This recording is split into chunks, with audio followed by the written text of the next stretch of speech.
when Moses went to talk to Pharaoh, Pharaoh said, you know what, Moses? Your people, I used to give them straw to make bricks. Well, let them go find the straw now to make them bricks. And the tally of bricks better be the same.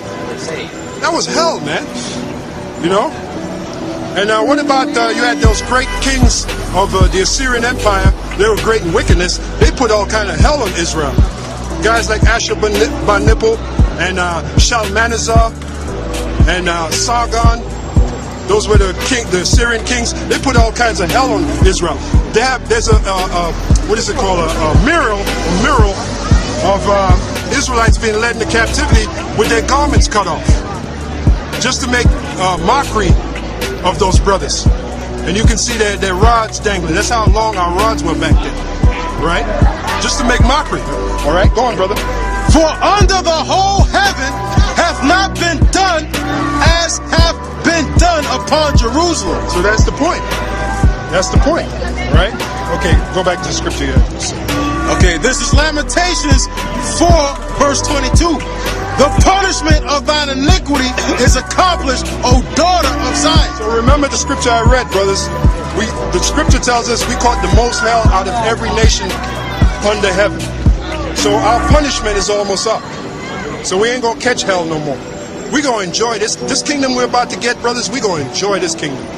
It's gonna be an everlasting kingdom. And you're gonna have imagine having fresh food every day. Imagine having fresh meat every day. Fresh meat every day, fresh garments, a chariot or many chariots. What's that in Esther? Yeah. The woman they're gonna prepare. It's gonna take them a year. Yep. You ain't just gonna have a woman and go home with the woman and have sex. Yep. She's gonna have to prepare herself for you, and that's gonna take a year. Yep. And like the scene in the movie Coming to America, the scene where Eddie Murphy was in the water and the chick said the royal penis is clean, sir. That's just that's an inkling, man. Right? That's an inkling of what we're gonna get. Yeah. You know, have one woman wash your penis, have another woman get it. That's the kind of kick, man. Hey, Isaiah 64 and 4. I have not seen, nor have it entered into the mind of okay, bring it up. Isaiah 64 and 4. For since the beginning of the world, men have not heard, nor perceived by the ear, neither have the eye seen, O Most High, beside thee, what he hath prepared for him that waiteth for. Now I want to share something with you, brothers. 2,000 years ago, Yahushua said this, I go to prepare a place for you. Did he not say that? That's 2,000 years ago. So what kind of a hell of a place must that be? It took 2,000 years to be prepared. 2,000 years, man. He said, I go to prepare a place for you. Where I am, you're going to be. So you got to imagine, damn, 2,000 years it took to... Yeah, he's talking about the planets. Yeah. It tells you in Isaiah. Right, so what kind of kingdom is that going to be? That's right. Where it took 2,000 years to prepare.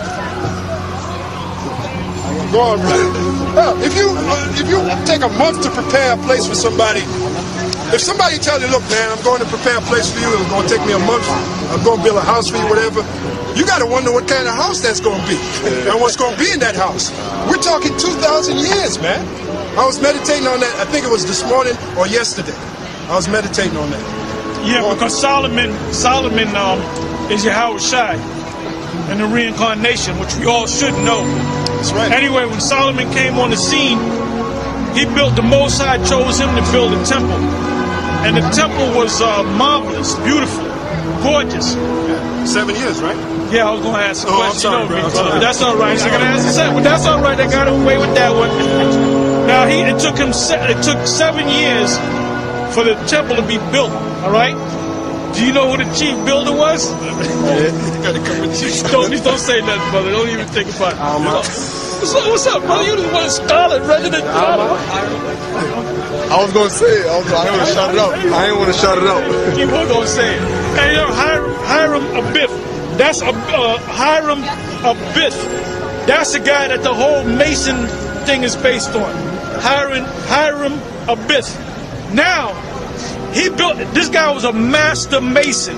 That whole concept of being a master mason is based off of this guy, Hiram Abiff. I mean, this guy, he would shape, and you know, you see people working on a house, the Mexicans, they'll cut the stone perfectly and make it fit. Well, this guy was a supreme master in that. That's right. And it took 7 years to build that temple.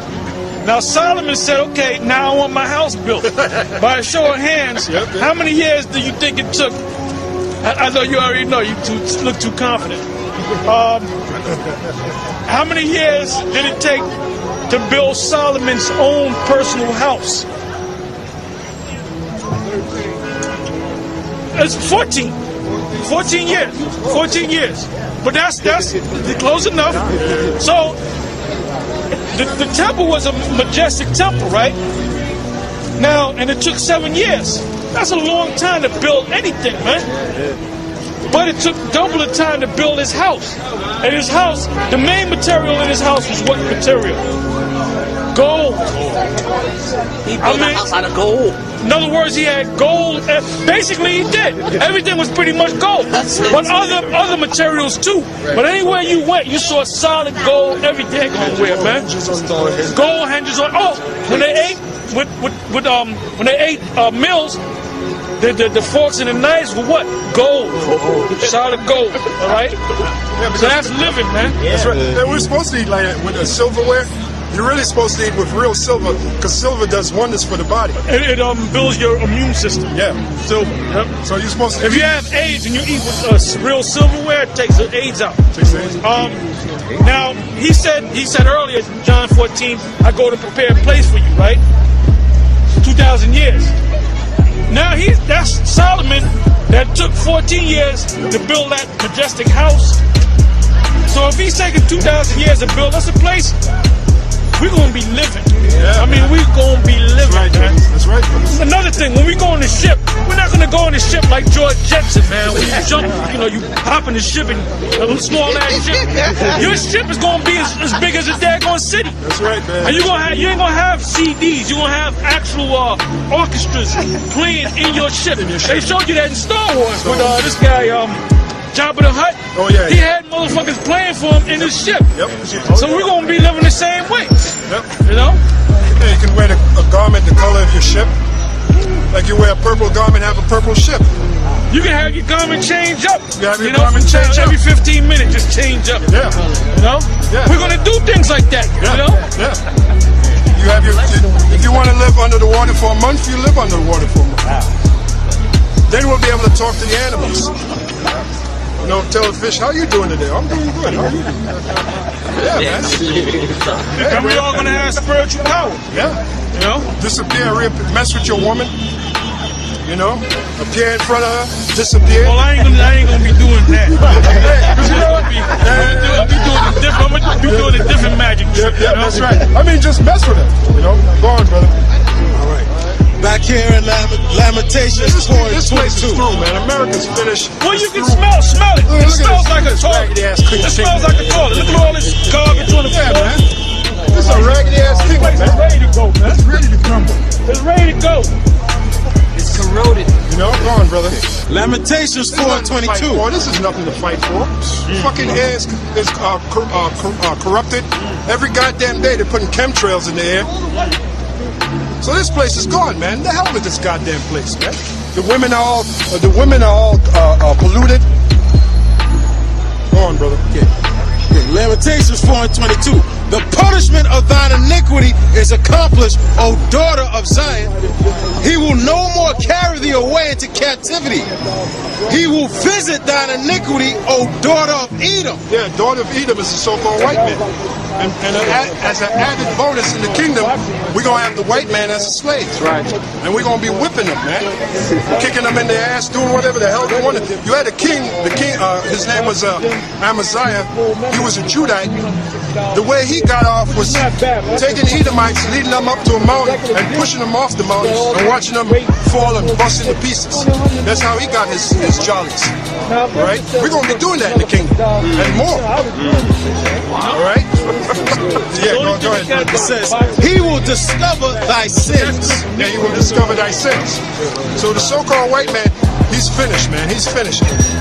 His America, his pride and joy, his hope is finished. Right. It's done. All right? Go ahead, brother. This is 2nd Ezra 2 and 13. Go and ye shall receive. Pray for a few days unto you, that they may be shortened. The kingdom is already prepared for you. Watch. Hey, check this out, brothers. Read that again. Read that precept again. Go and ye shall, this is 2nd Ezra 2 and 13.